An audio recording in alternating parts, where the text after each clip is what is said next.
초중등교육법 일부 개정 법률안 대안은 가결되었음을 선포합니다. 어제 야당 주도로 국회 본회의 문턱을 넘은 초중등교육법 개정안. 내년 3월부터 일선학교에서 쓰일 예정이었던 AI 디지털 교과서의 지위를 교육자료로 강등하는 내용을 담고 있습니다. 이렇게 되면 AI 교과서는 수업에서 꼭 써야 할 필요가 없고 무상교육 지원에서도 빠지게 됩니다. 법안이 통과하자마자 이주호 사회부총리 겸 교육부 장관은 긴급 기자회견을 열고 강한 유감을 표명했습니다. 그러면서 한덕수 대통령 권한대행에 거부권 행사를 건의하겠다고 공식적으로 밝혔습니다.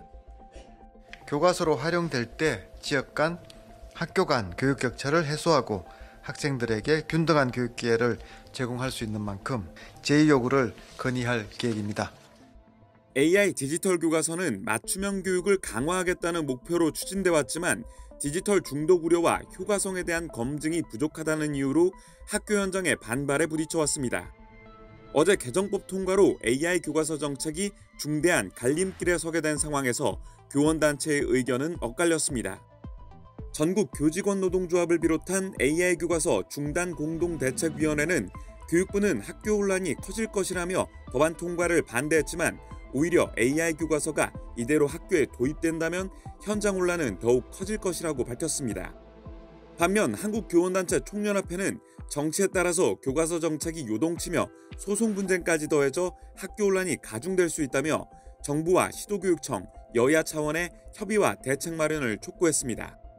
그동안 수백억 원의 비용을 들여 76종의 AI 교과서를 개발한 업체들은 교과서 지위를 유지하지 못한다면 정부를 상대로 소송까지 검토하겠다는 입장입니다. 여기에 당장 3월 새학기를 앞두고 AI 교과서 도입을 준비하던 학교의 혼란도 이어질 것으로 보입니다. EBS 뉴스 박광주입니다. 대통령의 제2요구권, 즉 거부권은 헌법이 정한 대통령의 권한입니다. 대통령이 국회 본회의를 통과한 법률안에 이의가 있을 때 정부가 법률안을 송부받은 이후 15일 이내 거부권을 쓸 수 있도록 했습니다. 법률안이 정부에 이송되는 데 최대 닷새 정도 걸리는 것을 감안하면 이번 AI 교과서법은 다음 달 15일 전까지 거부권 행사가 이뤄져야 하는 겁니다.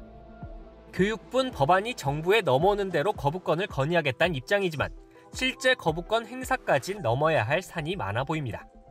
우선 거부권을 행사할 한덕수 대통령 권한대행에 대한 탄핵안 표결이 오늘로 예정돼 있습니다. 한 권한대행이 여야가 합의하지 않았다는 이유로 헌법재판관 임명과 특검법 공포 등을 미루면서 야당은 즉시 탄핵안 발의와 본회의 보고 절차를 마무리했습니다. 여당은 권한대행 탄핵이 더 큰 국정 혼란을 불러올 것이란 입장이지만 권한대행에 대한 탄핵은 민생 탄핵이며 외교 탄핵입니다. 야당은 예정대로 오늘 한 권한대행 탄핵안 처리에 나서겠다는 뜻을 분명히 했습니다. 내란 사태를 빨리 진압하지 못하면 우리 경제는 회복 불가능한 수준으로 망가질 것이 뻔합니다. 만일 한 권한대행에 대한 탄핵안이 처리되면 AI 교과서법에 대한 제2요구권을 행사할 권리는 다음 대통령 권한대행인 최상무 경제부총리 겸 기획재정부 장관이 맡게 됩니다. 만약 거부권이 행사될 경우 국회에서 다시 논의를 거쳐 표결에 붙이는데 이 과정이 일러야 다음 달 말에 마무리됩니다. 당장 개학을 한 달 정도 앞둔 일선학교엔 혼란스러운 상황이 이어질 수밖에 없습니다. 게다가 최근 쟁점 법안 표결에서 여당의 이탈표가 꾸준히 나오는 상황에서 만일 AI 교과서의 법적 지위를 결정하는 재표결에서도 법안이 통과되면 정부가 불필요한 혼란을 자초했다는 비판에 부딪힐 수 있습니다.